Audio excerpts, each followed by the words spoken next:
ലോകത്ത് ഏറ്റവും കൂടുതൽ എയർപോർട്ടുകളുള്ള രാജ്യം ഏതാണെന്നറിയോ? നിയുവെ എന്ന് പറയുന്ന രാജ്യം. നിങ്ങൾ ആദ്യമായിട്ട് കേൾക്കുന്ന രാജ്യമായിരിക്കും. പക്ഷേ ഏറ്റവും കൂടുതൽ എയർപോർട്ടുകളല്ല, അവിടെ ആകെ ഒരൊറ്റ എയർപോർട്ടേ ഉള്ളൂ. 2000 ആളുകൾക്ക് ഒരു എയർപോർട്ട്, അതും ഒരു ഇൻ്റർനാഷണൽ എയർപോർട്ട്. എന്നാൽ രണ്ടാം സ്ഥാനം ഗ്രീൻലാൻഡാണ്. ഗ്രീൻലാൻഡിൽ 56,000 ജനസംഖ്യ. അവിടുത്തെ ആളുകൾക്ക് 3 ഇൻ്റർനാഷണൽ എയർപോർട്ടുകളുണ്ട്.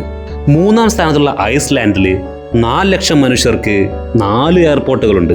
എന്നാൽ ലോകത്തെ ഏറ്റവും കൂടുതൽ എയർപോർട്ടുകളുള്ളത്, ഇൻ്റർനാഷണൽ എയർപോർട്ടുകളുള്ളത് USA-യിലാണ് 102 എയർപോർട്ട്.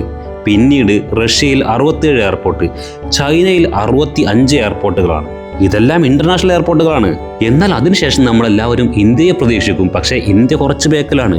അതിനുശേഷം വരുന്ന മെക്സിക്കോയിലാണ് 36 ഇൻ്റർനാഷണൽ എയർപോർട്ടുകൾ. നമ്മളും ഫ്രാൻസും തമ്മിൽ ചെറിയൊരു ബന്ധമുണ്ട്. നമുക്ക് രണ്ടുപേർക്കും 34 എയർപോർട്ടുകളാണുള്ളത്.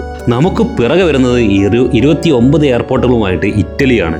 അല്ല, അപ്പോൾ ഒരാൾക്ക് എത്ര എയർപോർട്ട് എന്ന് വെച്ച് നോക്കിയാൽ ജനസംഖ്യ ആനുപാതികമായിട്ട് നമ്മുടെ എയർപോർട്ടുകൾ എണ്ണം നോക്കിയാൽ ഇന്ത്യയുടെ ഒരു എയർപോർട്ട് എന്ന് പറയുന്നത് 41 ലക്ഷം ജനങ്ങൾക്ക് വേണ്ടിയിട്ടുള്ളതാണ്.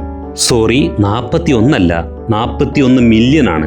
41 മില്യൺ മനുഷ്യർക്ക് ഒരു എയർപോർട്ട്. എന്നാൽ റഷ്യയിൽ 2 മില്യൺ മനുഷ്യർക്ക് ഒരു എയർപോർട്ട്. USA-യിലാണെങ്കിലോ 3.5 മില്യൺ ജനങ്ങൾക്ക് ഒരു എയർപോർട്ട്. പിന്നീടുള്ള ചൈനയിലോ 22 മില്യൺ മനുഷ്യർക്ക് ഒരു എയർപോർട്ട് വീതമുണ്ട്. ഈ കണക്ക് മാത്രം നോക്കിയതുകൊണ്ട് കാര്യമില്ല.